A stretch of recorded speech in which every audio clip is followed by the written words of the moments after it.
salvation does not begin with us. It begins with God. God's word declares that your goodness is not sufficient to merit heaven. Ladies and gentlemen, welcome to your program, The Point. I'm very happy to know that you're already sitting around the table where we're going to share the word of God. Open your Bible with me in the book of Titus, chapter 3, verse 5. Titus 3, verse 5. We're going to read part of the verse. Not by works of righteousness which we have done, but according to his mercy, he saved us through the washing of regeneration and renewing of the Holy Spirit. The voice of evil is more often louder than the voice of good. This statement echoes the fact that light is often projected more on tragedies, crimes, and atrocities caused by men and women than good deeds, benevolence emanated from altruism that tends to transform humanity. While negative news and tragedies are more visible, most societal data and individual surveys suggest that people who seek to do right and show compassion are most of the time the majority. This idea puts a certain number of people in a comfort zone, thinking that the vast majority of people will go to heaven because goodness, although silent, outnumbers evil. This is a tricky deception of the enemy because the Bible clearly speaks about the small gate and a narrow road that lead to life. Only a few find it, and a wide gate and a broad road that lead to destruction, and many enter through it. Matthew chapter 7, 13 and 14. The greatest deception of the enemy comes from the fact that he makes us believe that one can go to heaven through their own merit. The Bible makes it clear that salvation does not begin with us. It begins with God. Many people believe salvation comes through good behavior, religious activities, or personal effort. Titus 3 verse 5 reveals the heart of the gospel.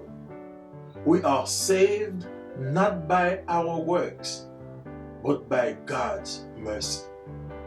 Salvation is not by works of righteousness. In Titus chapter 3 verse 5, Paul begins by dismantling human pride. Not by works, he said, of righteousness, which we have done. This statement removes all boasting. No amount of church attendance, no amount of giving, fasting, or moral living can earn salvation. Our good works may impress people, but they cannot erase sin. Scripture declares that all have sinned and fallen short of God's glory.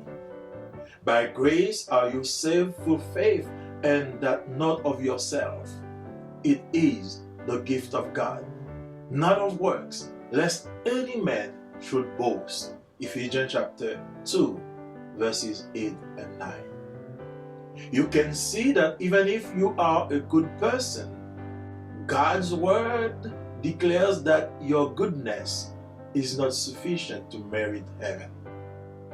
If salvation could be earned, then the cross would have been unnecessary. Many people are trying to work their way into heaven, but salvation is not a reward. It is a rescue. We are not drowning because we were tired. We were drowning because we were dead in sin. We were dead in our trespasses and sins, says Paul in Ephesians chapter 2 verse 1. Dead people cannot save themselves. Salvation is indeed relevant to righteousness, but the truth is you do not possess that righteousness in and of yourself. For there is not a just man upon earth that does good and sins not, says Ecclesiastes chapter 7 verse 20. Your iniquities have separated between you and your God, and your sins have hid his face from you, that he will not hear you. Isaiah 59 verse 2. Paul continues to say, but according to his mercy, he saved us. Mercy is God's compassion toward the guilty and undeserving. We deserve judgment, but God chose mercy. Mercy looked past, our failures, and our rebellion, and reached down to save us. God did not save us because we were lovable. He saved us because he is loving. This mercy was displayed fully at the cross, where Jesus took our punishment so that we could receive forgiveness. Salvation is not about who we are. It is about who God is. God's salvation produces new birth and cleansing in us. Paul describes salvation as the washing of regeneration. This speaks of spiritual cleansing and a new birth. When we come to Christ, our sins are washed away and we are made new creations. Salvation is not behavior modification. It is heart transformation. Jesus called this being born again. It is a miracle that only God can perform. All things pass away and all things become new. The believer is given a new identity, a new heart, a new direction. The experience of salvation does not stop where it started. It is sustained by the Holy Spirit. Paul adds in Titus 3 by saying, and by the renewing of the Holy Spirit. Salvation is not a one-time emotional experience. It is a continuing work of God's Spirit. The Holy Spirit convinces us, comforts us, guides us, and continually renews us to live a holy life. The same Spirit that brings us into salvation keeps us growing in grace. We do not live the Christian life in our own strength, but by the power of the Holy Spirit. Beloved, salvation is a gift that must be received. You cannot earn it, but you must accept it. Perhaps by now you are wondering how you can obtain Jesus Christ's goodness and righteousness for yourself. It is really simple. First, you must genuinely be sorry for your sin. Luke 13 verse 3 states, except you repent, you shall or likewise perish. Secondly, you must believe that Jesus died for you. If you confess with your mouth the Lord Jesus and shall believe in thy heart that God has raised him from the dead, you shall be saved. For with the heart man believes into righteousness, and with the mouth confession is made unto salvation. Romans chapter 10 verses 9 and 10. Finally, you must ask him to save you and take you into his kingdom right now. For whosoever shall call upon the name of the Lord shall be saved. Romans chapter 10 verse 13. God's mercy is available. If you will turn from your sin and place your faith in Jesus Christ, you can be saved. According to His mercy, He saved us. Now is the time to respond. Do not trust in works. Do not delay. Trust in Christ. Receive new life and be renewed by the Holy Spirit. Let's pray together. Father God, we thank you. We thank you for the baptism of the regeneration. We thank you because you're washing us, you save us, and you make us holy. We thank you because you just remind us by this sermon that we cannot save ourselves. Beside our good deeds, beside our good hearts, our altruism, we cannot inherit the kingdom of God. Only by your grace and your mercy, only by confessing and recognizing that we are sinners and we don't deserve righteousness, only by that we will access to salvation. So we thank you for forgiving us. We thank you for speaking to our heart, and we thank you for forgiving our sins. Now we pray for someone somewhere who confesses his or her sin to you. Please, Lord, accept him in your kingdom. Wash him, purify him, and give him a new heart. In the name of Jesus we pray. Amen. Chers amis dans le Seigneur, que la paix et la grâce de notre Sauveur et Seigneur Jésus soient avec chacun de vous. Nous vous souhaitons la bienvenue autour de la table, tandis que nous allons partager ensemble le pain de la parole. Pain que nous trouvons dans l'épître de Paul à son fils Tite, chapitre 3, verset 5. Et nous lisons, « Il nous a sauvés non à cause des œuvres de justice que nous aurions faites, mais selon sa miséricorde, par le bain de la régénération et le renouvellement du Saint-Esprit. » Le mal a souvent un timbre beaucoup plus sonore que celui du bien. Cette affirmation s'explique par le fait que la presse et les médias braquent souvent leur caméra plus sur les tragédies, les crimes et les atrocités que les hommes et les femmes de ce monde commettent. La caméra est projetée beaucoup plus sur les mauvaises actions que sur les bonnes actions et sur la bienveillance issue de l'altruisme qui tend à transformer l'humanité. Bien que les mauvaises nouvelles circulent très vite et que les tragédies soient très visibles, la plupart des données sociétales et des enquêtes individuelles suggèrent que les personnes qui cherchent à faire le bien et à faire preuve de compassion sont souvent majoritaires. Cette idée, cependant, place beaucoup d'entre nous dans une zone de confort, pensant que la grande majorité des gens iront au ciel parce que nos bonnes œuvres, bien que silencieuses, sont nettement supérieures au mal commis par une minorité.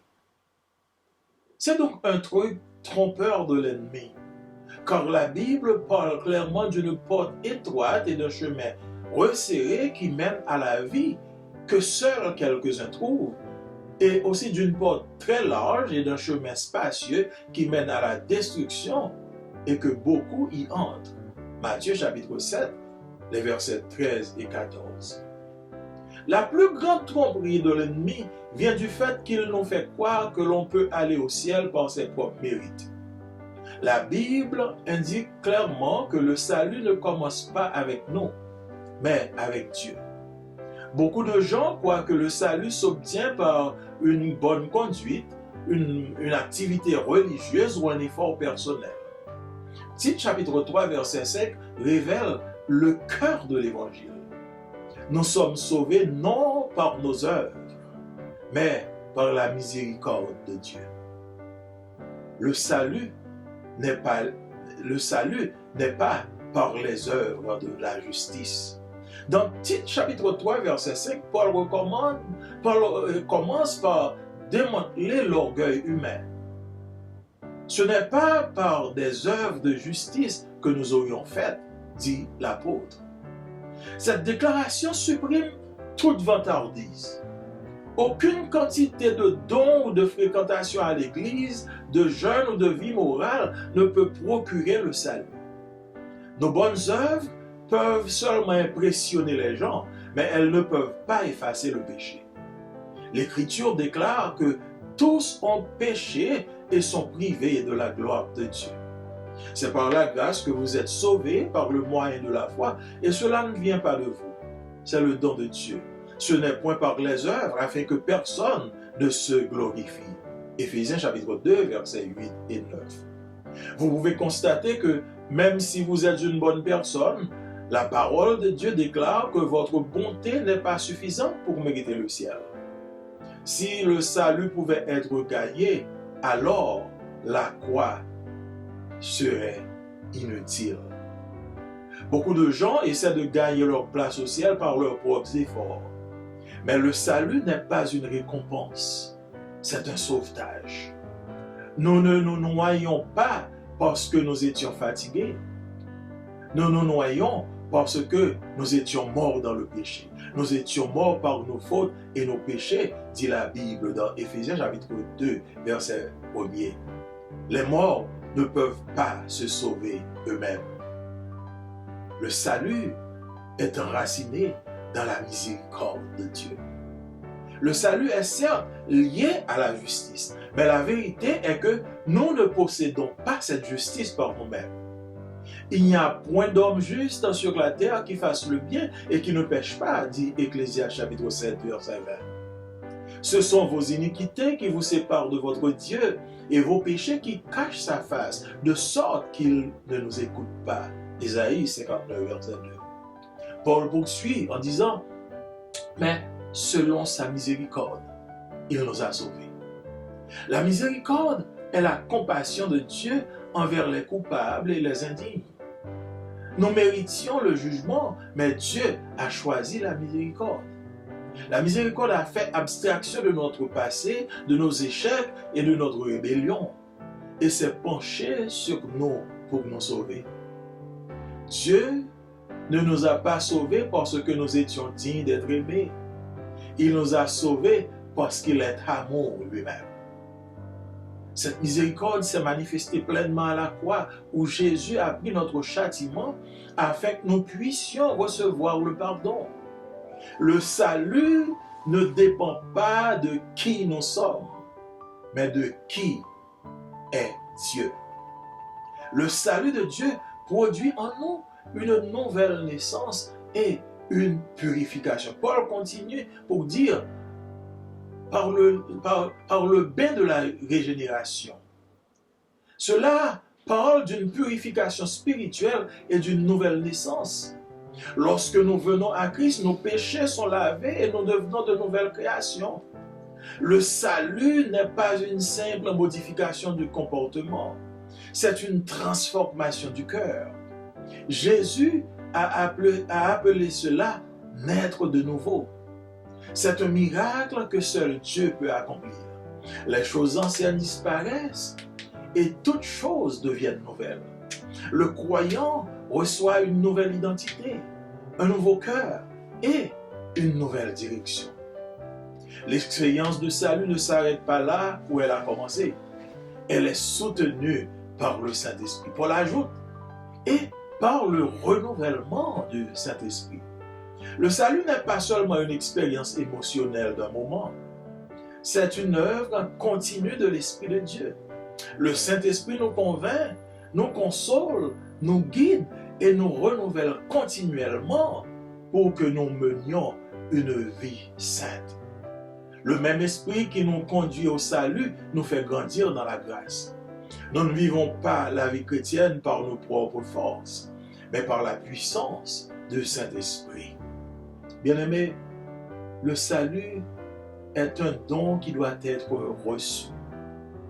Vous ne pouvez pas le mériter, mais vous devez l'accepter. Peut-être vous demandez-vous maintenant comment obtenir la volonté et la justice de Jésus-Christ pour vous-même. C'est très simple. Premièrement, vous devez sincèrement vous repentir de vos péchés. Luc chapitre 13, verset 3 déclare, si vous ne vous repentez pas, vous périrez tous de même. Deuxièmement, vous devez croire que Jésus est mort pour vous. Si tu confesses de ta bouche le Seigneur Jésus, et si tu crois dans ton cœur que Dieu l'a ressuscité des morts, tu seras sauvé. Car c'est avec le cœur qu'on croit pour la justice, et c'est avec la bouche qu'on fait confession pour le salut. Romains chapitre 10, verset 9 et verset 10. Enfin, demandez-lui de vous sauver et de vous accueillir dans son royaume à l'instant. Car quiconque invoquera le nom du Seigneur sera sauvé. Nous lisons dans Romains chapitre 10, verset 13. La miséricorde de Dieu est disponible maintenant. Si vous vous détournez du péché et placez votre foi en Jésus, vous pouvez être sauvés. Selon sa miséricorde, il nous a sauvés. C'est le moment de répondre à son appel. Ne vous fiez pas à vos œuvres. Ne tardez pas. Ayez confiance en Christ. Recevez une vie nouvelle et soyez renouvelés par le Saint-Esprit. Je vous invite à vous courber là où vous êtes. Nous allons ensemble prier le Seigneur. Dieu de toute éternité, de toute grâce et de toute bonté, merci pour le salut. Merci pour ce don. Merci pour ta miséricorde. Oui, la Bible te décrit comme un Dieu de miséricorde, un Dieu de compassion. Oui, Seigneur, nous expérimentons cette grâce, cette miséricorde, parce que tu nous as sauvés, tu nous as lavés, tu nous as purifiés, et tu as fait de nous un homme nouveau, une âme nouvelle. Seigneur, nous te disons merci pour ceux-là qui sont à l'écoute de ta parole, ceux-là qui ont entendu ton message et qui réalisent qu'ils ne peuvent pas se sauver eux-mêmes et qui réalisent que leurs œuvres de justice ne pourront les conduire au ciel, mais qui veulent se confesser, qui veulent confesser leurs péchés, qui veulent confesser leurs mauvaises œuvres et qui veulent remettre leur vie à toi. Nous te prions de les pardonner, de les recevoir dans ton ciel et d'inscrire leur nom dans le livre de vie. Nous te disons merci pour ton salut, merci pour ton amour et merci pour la présence du Saint-Esprit dans nos vies. Nous te prions, non à cause de nos mérites, mais en ceux de Jésus qui vit et qui règne au siècle des siècles. Amen. Amis, moi, dans le Seigneur, la paix bon Dieu avec ses amis, ses frères Joël, qui souhaitent au bienvenue sous programme de pointe. Et nous invitons à ouvrir la Bible avec nous, tandis que nous allons lire parole, bon Dieu, que nous joignons dans le livre de Tite, chapitre 3, verset 5, nous appelons partie dans verset 1. Il dit, sauvez-nous, pas parce que nous t'ai fait bon bagaille, mais pour être miséricorde. Il sauvez-nous grâce à baptême dans nouveau naissance avec renouvellement Saint-Esprit. Mal souvent parler plus fort que bien. Affirmation ça est expliquée par le fait que la presse, médias, yo braqué caméra souvent plus sous tragédie qu'a fait, sous crime qu'a commettre, sous atrocité que monde a commettre dans le monde là, plutôt que bonne action et bienveillance que monde qui a un bon cœur a fait pour être capable de transformer l'humanité.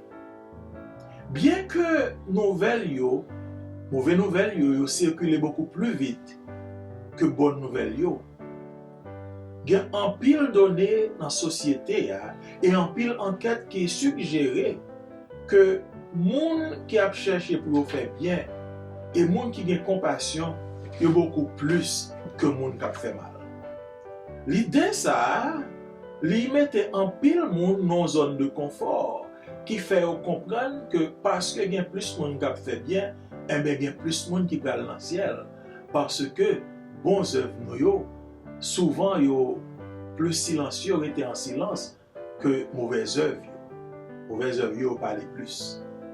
Ça c'est un truc, c'est un tromperie que l'ennemi l'a utilisé. Car la Bible dit clairement que il y a une porte étroite et un chemin resserré qui mène à la vie et pas grand pile monde qui entre là-dedans. Et également il y a une porte large et un chemin large qui mène à la destruction et il y a un paquet de monde qui entre là-dedans. Ça c'est dans Matthieu chapitre 7 verset 13 et 14. Plus grand tromperie que l'ennemi est capable de mettre devant nous, il vient du fait que le fait nous croire que nous sommes capables d'aller dans le ciel par propre mérite. La Bible déclare clairement que salut nous pas commencé avec nous, mais avec mon Dieu. En pile monde croit que vous êtes capable de jouer un salut par une bonne conduite que vous gagnez, par activité religieuse que vous avez menée, ou bien par effort personnel que vous avez fait. Tite chapitre 3 verset 5, il révèle non que l'évangile. Il dit, nous sauvés non par œuvre que nous avons fait, mais par la miséricorde de Dieu. Salut, c'est pas venu par une œuvre de justice. Dans Tite chapitre 3 verset 5, Paul commençait par démanteler l'orgueil de l'homme. Il dit comme ça, c'est pas par les œuvres de justice que nous va faire que nous allons sauver. Déclaration ça, les supprimer tout orgueil, tout diolé que monde est capable de faire.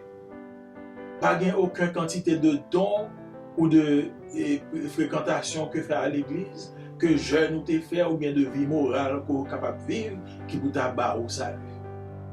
Bon œuvre nous yo pas capable d'impressionner l'autre monde, mais yo pas capable d'effacer péché.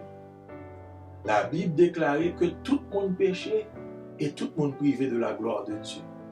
Et il continue pour dire, c'est par grâce que vous sauvez, par moyen de la foi, et ça pas venir de vous-même. C'est dans mon Dieu. C'est pas par les œuvres. Pour qui ça? Pour que personne ne batte l'estomac. Éphésiens chapitre 2, verset 8-9. Vous êtes capable donc de constater que même sous son bon monde, la parole de Dieu déclarait que bonté là n'est pas suffit pour le mener dans le ciel. Si on est capable de voir salut et salut pour compte, eh bien la croix pas nécessaire. Il y a un pile de monde qui a essayé de gagner le ciel là par propre effort. Mais nous voulons comprendre que salut, ce n'est pas le résultat de récompense que lié. Son sauvetage que lié. Nous t'avons noyé, ou pas noyé parce qu'on est fatigué, ou noyé parce qu'on mourit dans le péché. La Bible dit, nous t'es mouru dans la faute, nous et dans le péché. Éphésiens chapitre 2, verset 1. Monde qui mourit pas capable de sauver tête. Salut est enraciné dans la miséricorde de Dieu. Salut est vraiment lié à la justice. Mais la vérité, c'est que nous pas posséder justice ça de par nous-mêmes. La Bible dit, pas un seul monde qui est juste sous terre, pas un seul monde qui fait bien sous terre et qui va pécher. Ecclésiaste, chapitre 7, verset 20. C'est péché nous qui sépare nous de bon Dieu. Et péché nous qui cache face bon Dieu devant nous, de sorte que le pas attendait nous. Nous lisons ça dans Ésaïe, chapitre 59, verset 2. Paul continue pour le dire, mais nous sauvés par miséricorde bon Dieu. Miséricorde, c'est compassion bon Dieu envers ça qui est coupable et ça qui est indigne. Nous méritons jugement, mais bon Dieu choisit miséricorde. Miséricorde, lui fait abstraction de passé nous, lui fait abstraction de échec nous, de rébellion nous, et lui penche sur nous pour le capable de sauver nous. Bon Dieu, pas de sauver nous parce que nous sommes dignes ou bien parce que nous aimables. Il sauve nous parce que lui-même, c'est l'amour. Miséricorde ça, il était manifesté pleinement sur la croix, côté Jésus te prend châtiment nous afin que nous-mêmes nous sommes capables de recevoir le pardon. Salut pas dépend de qui est nous, mais salut dépend de bon Dieu. Salut bon Dieu, il produit en nous-mêmes, ça relève une nouvelle naissance et une purification. Paul décrit salut comme un lavage de la régénération. Ça parlait d'une purification spirituelle et d'une nouvelle naissance. Lorsque nous venons joindre Christ, péché nous lavé et nous venons une nouvelle création.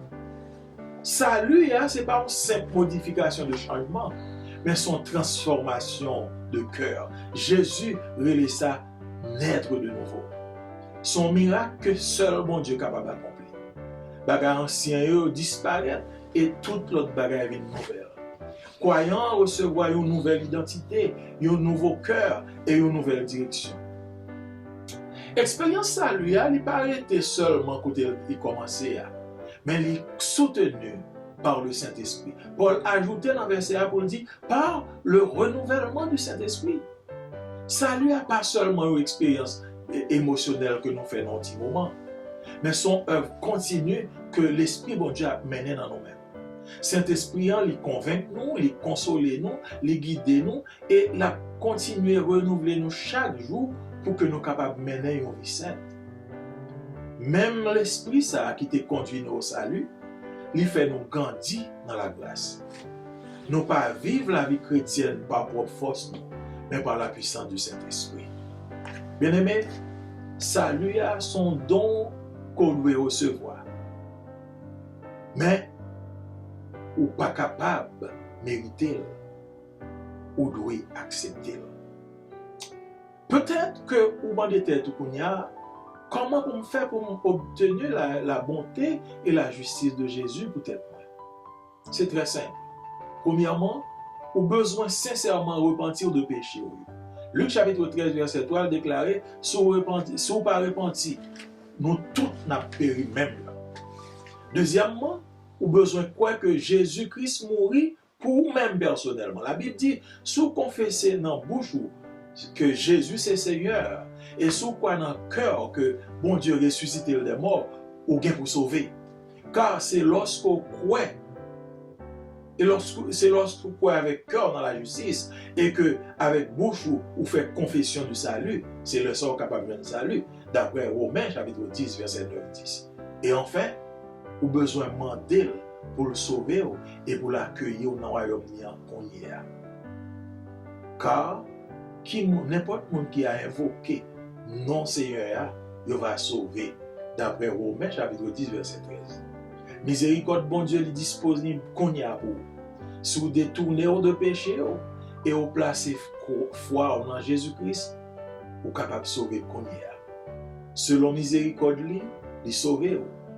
C'est le moment pour répondre à l'appel qu'on y a. Les gars, faites confiance à l'œuvre que vous faites. Pas perdre du temps. Placez confiance en Jésus-Christ qu'on y a. Recevoir une vie nouvelle. Et que vous êtes capable de renouveler par le Saint-Esprit. Surtout des messages, ça m'invite au côtoyer, couper tête, on nous prie ensemble. Dieu Tout-Puissant, Papa nous qui est dans le ciel là, nous bénissons Seigneur pour le message ça. Nous bénissons pour l'exhortation ça et pour rappel ça. Pour rappeler nos Seigneur que les œuvres nous ne sommes pas capables de faire rien pour nous-mêmes. Quelques bons cœurs que nous gagnons, quelques bonnes œuvres que nous sommes capables de faire, quelques persévérances que nous sommes capables de gagner, ou si nous pas accepter que nous sommes pécheurs et que nous pas confesser que pour pécher nous pardonner, nous pas capable de le salut. Parce que salut est seulement venu par miséricorde ou par compassion. Papa, nous disons merci pour la révélation ça. Et il y a des gens qui tendent des messages ça, qui prennent décision pour confesser péché, qui prennent décision pour voir toutes les œuvres que vous avez faites, pour dire pas capable de sauver pas œuvres, mais vous fait pas, vous placez confiance dans vous-même. Vous demandez pardon pour péché. Tant pis Seigneur, sauvez-vous, écrivez-nous sur les plans et baillons un cœur nouveau. Nous demandons toute faveur ça, papa. Et pas que nous bon nous disons, mais nous prions au nom de Jésus qui vit et qui règne au siècle des siècles. Amen.